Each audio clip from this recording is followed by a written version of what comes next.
नमस्कार, मैं हूं हिमांशु और आप देख रहे हैं हलचल इंडिया। बेबाक खबर तेज असर। आइए नजर डालते हैं आज की खबरों पर।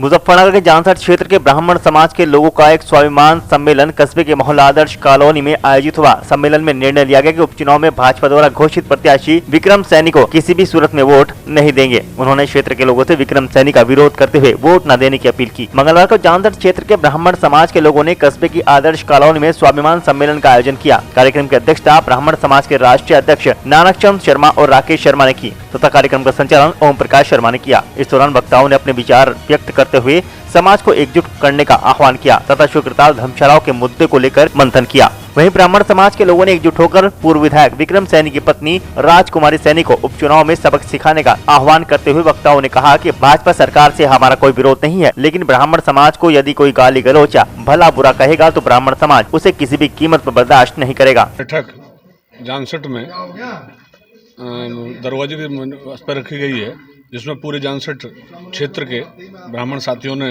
भाग लिया है।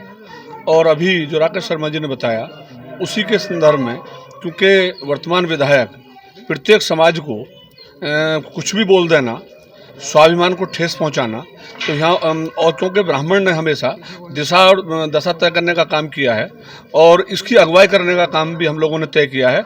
अगर विक्रम सैनी ने जिस ढंग का भी हर समाज के लिए जो अपमानजनक शब्दों का प्रयोग किया है, उसके लिए हर हालत में हम लोग इस चुनाव में उनका इलाज करने की कोशिश करेंगे।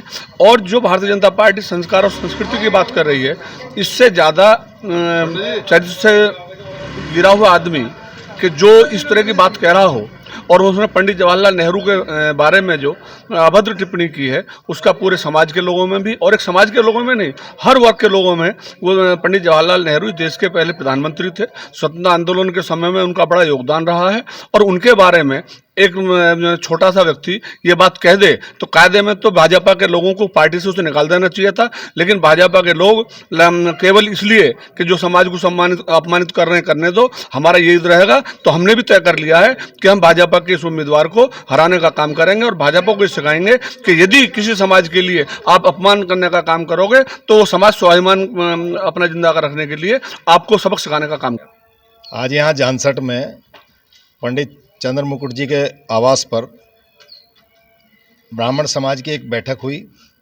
और इसमें हमारे राष्ट्रीय अध्यक्ष नानक चंद शर्मा जी भी यहाँ दौरे पे हैं। उपचुनाव चल रहा है, खतौली विधानसभा क्षेत्र में ये पड़ता है। हम लोग आज इस बारे में विचार कर रहे थे। हर व्यक्ति ने यही कहा कि जो इस क्षेत्र का जो विधायक है उसी के परिवार को फिर दोबारा से टिकट दे दिया गया। उस आदमी ने कोई समाज ऐसा नहीं छोड़ा जिस समाज को उसने अपमानित करने का काम ना किया हो। मैं अपनी ओर से ये मांग करता हूं कि एक संवैधानिक पद पर बैठा हुआ व्यक्ति इतने प्रत्येक समाज को उसने जिसने अपमानित करने का काम किया हो, ऐसे व्यक्ति को धूल चटाने का काम करें, उसे हराने का काम करें, क्योंकि वो न तो खुद उसे कोई समझ है और हर आदमी से वो बदतमीजी से बात करता है। भारतीय जनता पार्टी अपने आप को संस्कारिक पार्टी बताती है। क्या उन्हें कोई और प्रत्याशी नहीं मिला, फिर उसे ला के खड़ा कर दिया उसी के परिवार को? तो हम ऐसे प्रत्याशी का इलाज करेंगे और इस खतौली विधानसभा की जनता, चाहे वो कोई धर्म हो, कोई समाज हो, सब लोग उसके विरोध में हैं। जैसे भाजपा सरकार परिवार की बात करती है कि परिवारवाद चल रहा है, क्या ये परिवारवाद नहीं है? हाँ, ये परिवारवाद है, हम कह रहे हैं इस बात को। हलचल इंडिया को देखते रहिए और लाइक सब्सक्राइब करना ना भूलें।